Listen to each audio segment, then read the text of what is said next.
A reading from the Holy Gospel according to John. Jesus said to his disciples, "I have much more to tell you, but you cannot bear it now. But when he comes, the Spirit of truth, he will guide you to all truth. He will not speak on his own, but he will speak what he hears, and will declare to you the things that are coming. He will glorify me, because he will take from what is mine and declare it to you. Everything that the Father has is mine. For this reason I told you that he will take from what is mine and declare it to you." The Gospel of the Lord. Praise you, Lord.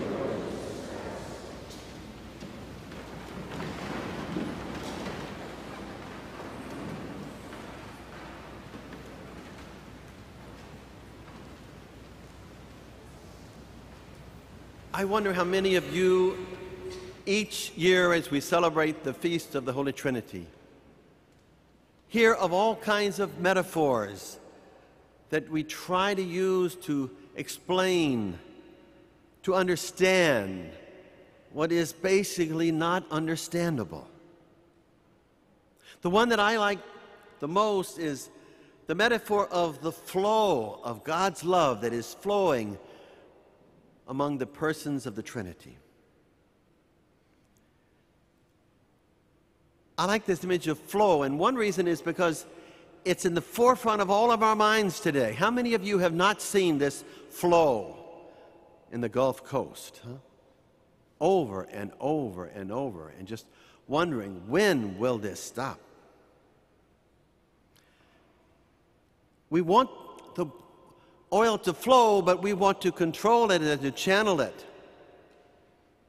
We like to fill up our gas tanks with it, our heating oil tanks. But any unrestricted, uncontrollable flow, whether it be of oil, of blood, of water, of air, puts us in turmoil. It's an energy there that we feel needs to be controlled. Some scientists speak of energy now as not being found in neurons and protons, but in the space and the flow between them. I think that we are invited to enter into this flow of divine energy and love that's going on within the three persons of the Trinity. I think the key phrase here is to participate in this flow. We're not talking here about our individual ability to understand it, to figure it out. We're not talking about our own ability to love and to receive love, but in participating in the love that is unattainable by our own efforts. In the gospel, we hear that faith is given to us.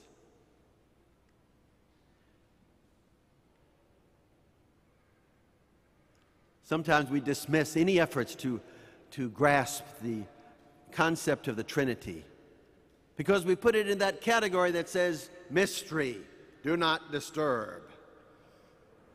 This is for experts, but not for us. But when we do that, we eliminate it from our daily lives. I believe that the Trinity is not a mystery to be understood. It's something which is more than we can understand with our mind. Now stick with me on this, okay? Unfortunately, many are convinced that through our mind and our intelligence, through theology and Scripture, we can plumb the depths of all mysteries. And if we don't know them now, we will soon. I'd like to suggest that the greatest mysteries of our faith are not something that we're invited to understand, but to stand under. Now, this is not just a play on words here. We're talking about standing under as meaning experiencing, not just with our mind, but with our whole being. If we experience the flow of God in the deepest part of our being, then, well, it's not something that we do. It's something that's done to us. It's something that we allow to happen. But if we don't allow the mystery of this transformative love as something done to us rather than something we do, then we're going to fall into the arrogance of our minds, the pride, the false self, as Merton calls it. We're going to think it's something we do and not something that we participate in.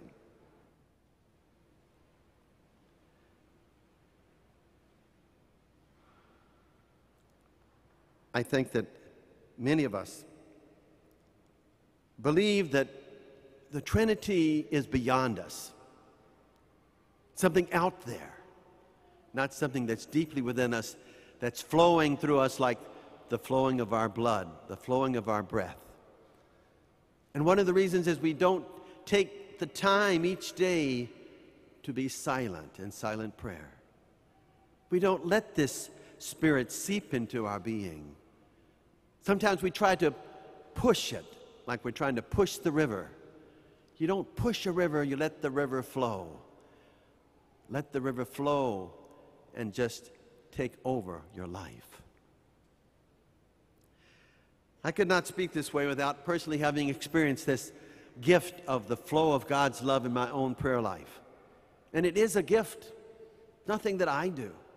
It's nothing that you or any one of us can do on our own. It's something that we are gifted with, that we experience, that we stand under. And it's not a matter of worthiness. Every time we think of, well, I'm not worthy, or she's not worthy, we're in our false self. Worthiness is totally a mind game.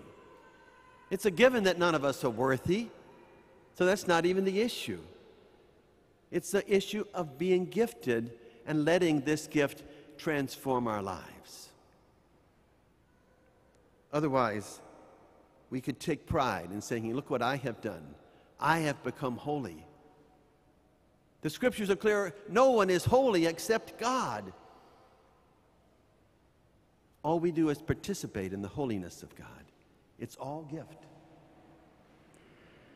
So the final image I'd like to give that illustrates this flow of God's love within us and all around us in the Trinity is that of dancing.